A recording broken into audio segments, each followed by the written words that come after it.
at is obviously we're providing the hand-in boxes. Yes. The number that's provided to the teams, are they given the exact number of hand-in boxes they need, or are they given a couple of spares?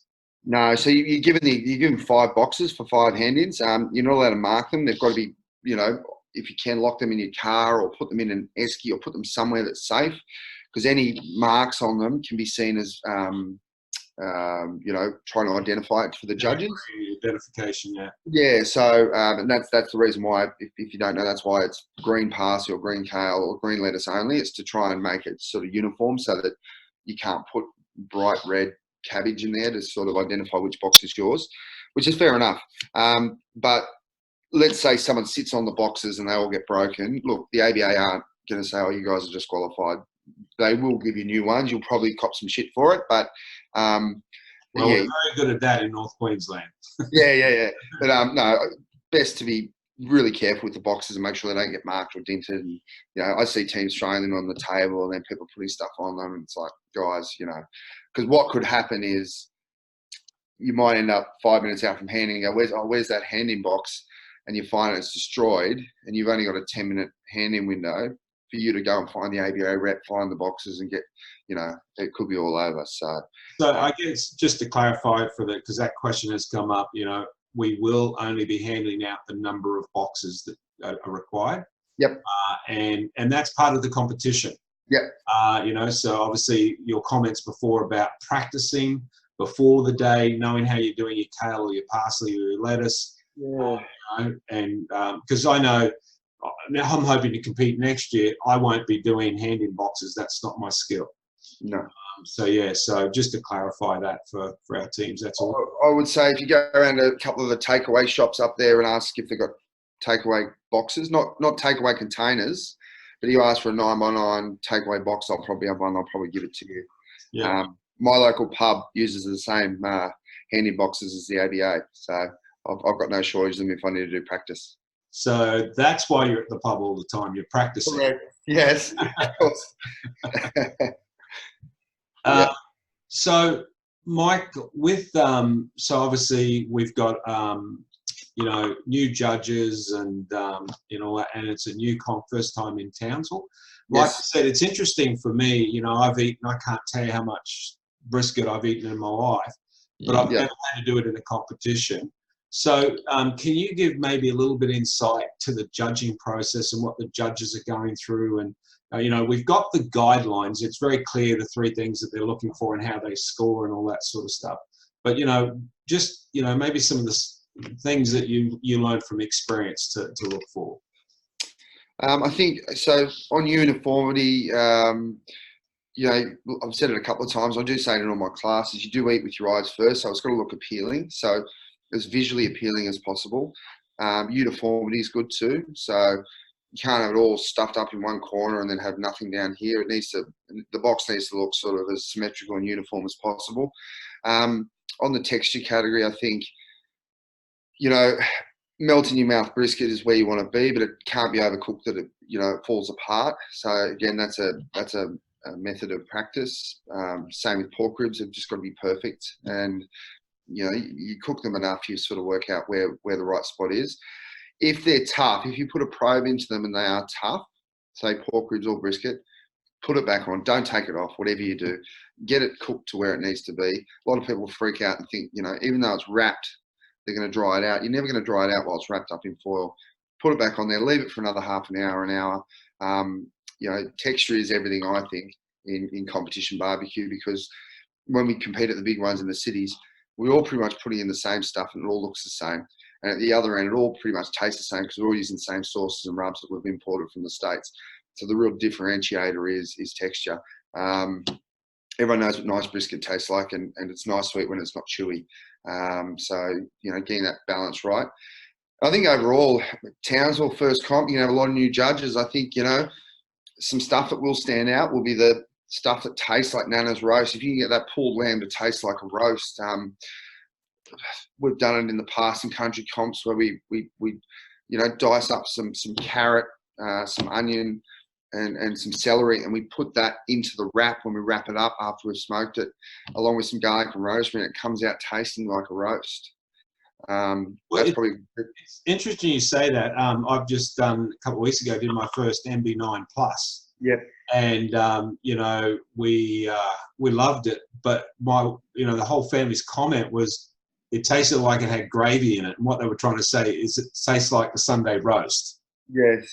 Yeah. And part of me was disappointed, but part of me was like, oh, that's the flavor profile that high level of marbling gives, and you don't really, it's the meat's the champion. So yeah, totally get what you're saying about the Nana's roast thing. Yeah, and look, gravy is often balanced with beef fat or beef lard, or it's the fat out of the brisket that you're tasting.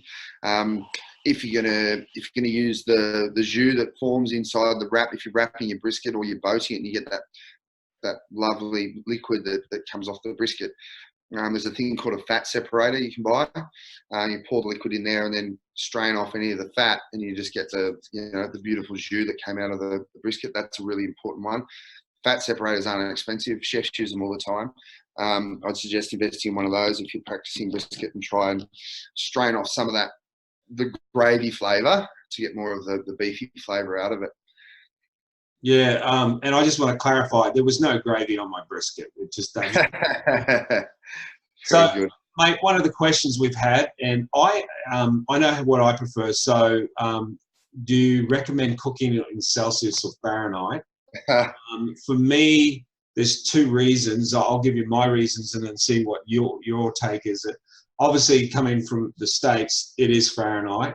But the other thing too is the Fahrenheit scale for me, it gives you more readings, to go from 130 to 135 Celsius, not a bigger scale, whereas going from 250 to 275 Fahrenheit, yes, kind of similar range. So that's my take on it. But what's your take on Celsius versus Fahrenheit? Because you flip between the two really easily. Yeah. I can assure you it doesn't taste any better cooking in Fahrenheit than Celsius. I've been a joke I've made in the past, and it's true. The smoking American style barbecue was built on a grading of 200 to 215, I think 225. There was specific numbers that were selected for different times and temps. I cook at 275 degrees Fahrenheit, 135 Celsius, wherever I go, whether I'm cooking for a demo or a masterclass or a competition. So we've just decided that's the number that we like. And it's a little bit hotter than most people would do, and certainly hotter than you would do, Dennis, back in Texas. Yeah. They're right down the low end. However, some of the new kids, Butcher's Axe Barbecue, which have won 4 competitions in a row, and lucky for the new teams up there in Townsville, they're not coming to Townsville because they're very hard to beat at the moment. They're cooking well over 300 degrees Fahrenheit. So, wow. What's better and what's going to win. The only thing I would say is science tells you that if you cook a brisket higher, so if you cook a brisket at 275 degrees Fahrenheit, the internal temperature you take that brisket off at will be higher. If you cook it at a lower temperature, if you cook it at 205 degrees Fahrenheit, the temperature you bring the brisket off the cooker will be lower. Why, I don't know. I'm not a doctor, I'm not a scientist, but that's one of the things that we've found out. The other thing is Fahrenheit was always about American style barbecue, and that's what this is all based about. But if you prefer cooking on Celsius, they're the numbers you can run with. I mean, 135, still 275, or thereabouts. And I guess the thing to remember at the end of the day, from a competition viewpoint, so when I'm cooking a brisket at home, if I'm getting 225, I'm going, oh, too hot, because that's the text in me. But the reality is in the comp, the judges are only having maybe 1 or 2 bites of your meat. So you've got to get, everything you can into that piece of meat. Is that correct? As opposed to if I'm cooking a brisket for the family, is that a true statement or?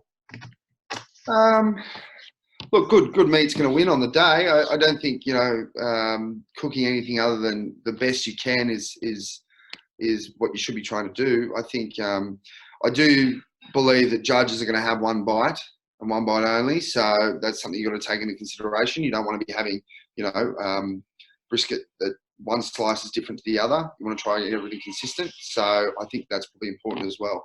So I think just put up the best barbecue you can, and uniformity, I think, will win on the weekend. The best looking boxes will be uniform, and the ones that get scored the highest will be uniform. I think the perfectly cooked meat and if you do two, this is another very important point. If you do 2 elements, or even if you do 3, we're currently running 4 elements in our lamb box. I might just bring that up now if I can. If you're going to do 2 elements and you're not happy with one element in a box, so let's say you're going to do lamb shanks and you're going to do pulled lamb over the bone down the middle, your pulled lamb is a bit stringy and doesn't taste that nice, I would say scrap it. I would say not put the lamb in and just put the pulled lamb in. I just put the lamb shanks in.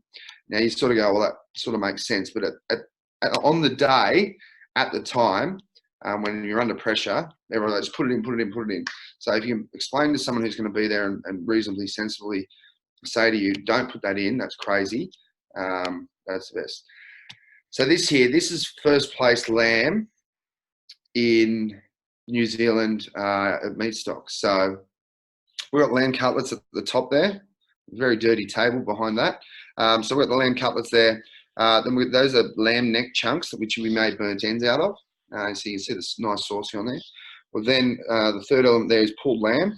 We got that out of the shoulder, so we found a similar muscle to the money muscle out of a pork shoulder. We got that out and made some pulled lamb. And then we did 6 little lamb ribs. They're all fantastic. We put them in the box. We got a perfect score on 1. So if those lamb ribs were tough and chewy and gross, we wouldn't have put them in. But it was only the fact that they look good. We were happy with them and put them into the box. Awesome. Mate, one of the other questions we've got is, do teams tend to use flavour enhancers or MSG in their rubs and stuff? Yeah, I think so. I think just a little bit, but I don't think it's like it used to be. I think, you know, if you understand what you're doing and, for example, we get some meat glue off our butcher, meat glue. So a bloke worked out that you can stick meat together using this powder. So meat glue is just like looks like talcum powder. So we take the skin off our thighs. So thigh, we take the skin off, put meat glue on there, then we put the skin back on. What that does means that when people bite into it, the skin doesn't slide off and end up down your chin. It will definitely allow you to bite through the thing. So that sort of stuff, another example is someone bought a 9+ marble score Wagyu brisket for $250 and he took it out of the packaging and realised the abattoir had sliced the brisket through the flat. He was devastated because that's the bit I've got to put in the box. He got some meat glue, put it in there and held it together and actually stuck, and when it cooked and bound together again and off you went. He was able to get his slices out of it. So little things like that. But as far as pumping everything up with MSGs and injections, we've come a long way. I don't think the Townsville judges will be able to necessarily tell the difference between something that's got an emulsifier, an injection, perhaps an MSG, but I don't think it's the thing that's going to put you above the rest. I think this event is going to be all about how it looks, the presentation, and the taste.